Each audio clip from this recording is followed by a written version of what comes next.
In this tutorial, we're once again going to do an end-to-end analysis of an occultation. The difference in this case is that the mag drop is so large that there's a concern that during the occultation there will not be enough of an image to either form a mask or to track the asteroid-star combination. The usual technique for dealing with this is to assign a second star and use it to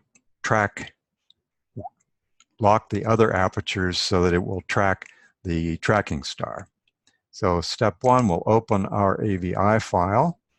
We're going to open the AVI, which is of the asteroid Ludmilla, occulting star UCAC4 368 142 918.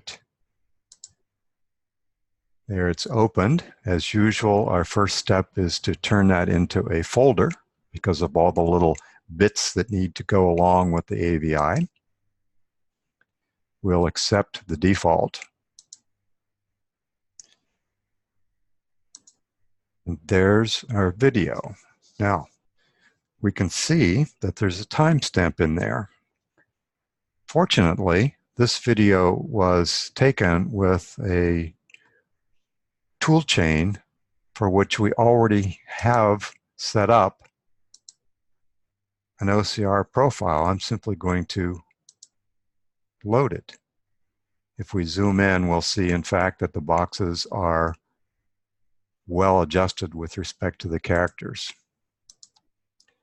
The next step is to set our contrast so that we have a better view of the star field. We close it, and let's get out of the field mode. And I happen to know that the area of interest is between frame 4200 and frame 5300. So that's going to save us some time. Next, we want to assign our target, which is right here. I zoom in a little bit, add a snap to blob aperture, and give it a name of our asteroid, Ludmilla. I look down here and I see that the background standard deviation is rounding up to about 6. So we'd like to set somewhere between a 1 and a 2 sigma mask. Let me just move this up to 9. Next, we would set a default mask for this. When we click there, we see the default mask down here is rather large.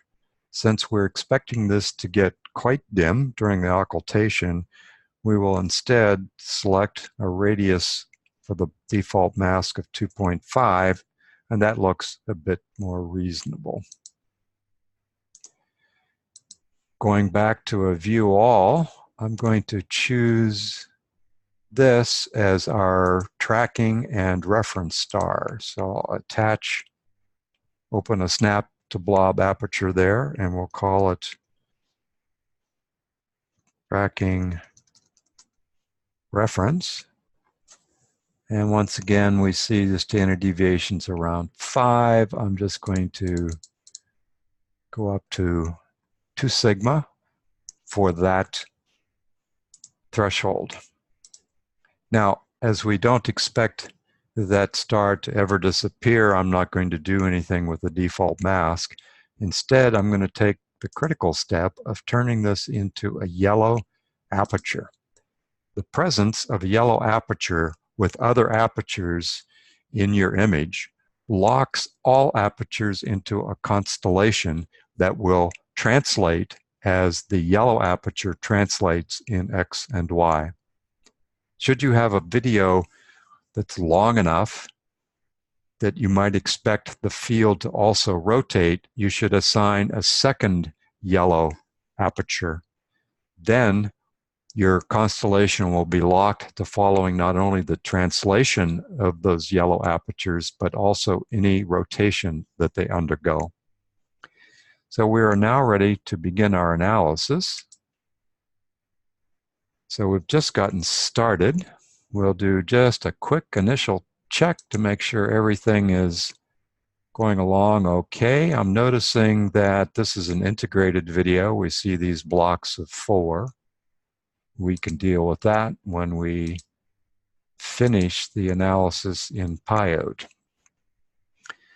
As we've done before, I can check this box so that when we write the CSV file, we will automatically load PyOTE, and PyOTE will open into the CSV.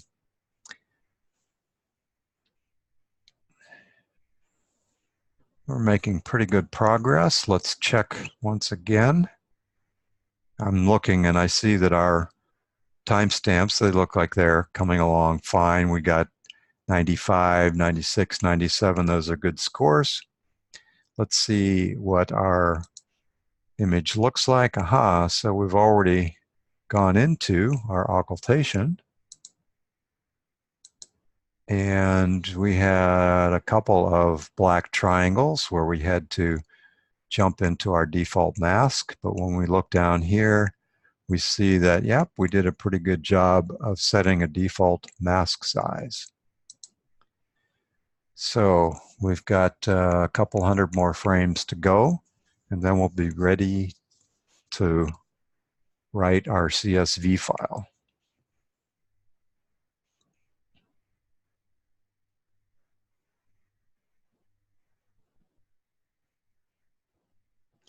All done. Just do one quick check, make sure everything looks as it should. See no problems. So I'll write the CSV file. We'll give it the name test1. Save it, and we see that it's starting up PyOTE. Takes a few seconds. And there's PyOTE. And this time, there are 0 problems with the timestamps. So OCR was 100%, no OCR errors, and there are no dropped frames or intermediate frames. But we know that this is an integrated video, so we would do a block integrate. Maybe zoom in just to see if we agree with the block integration that's been done. Yep, that looks pretty good. So we would accept that integration.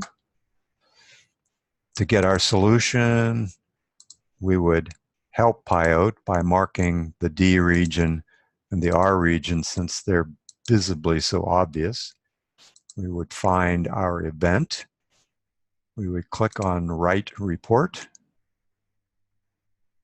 which would calculate our error bars, taking into account the correlation in the noise. And we're done. Down here is our summary report for the Excel file. And that concludes this video.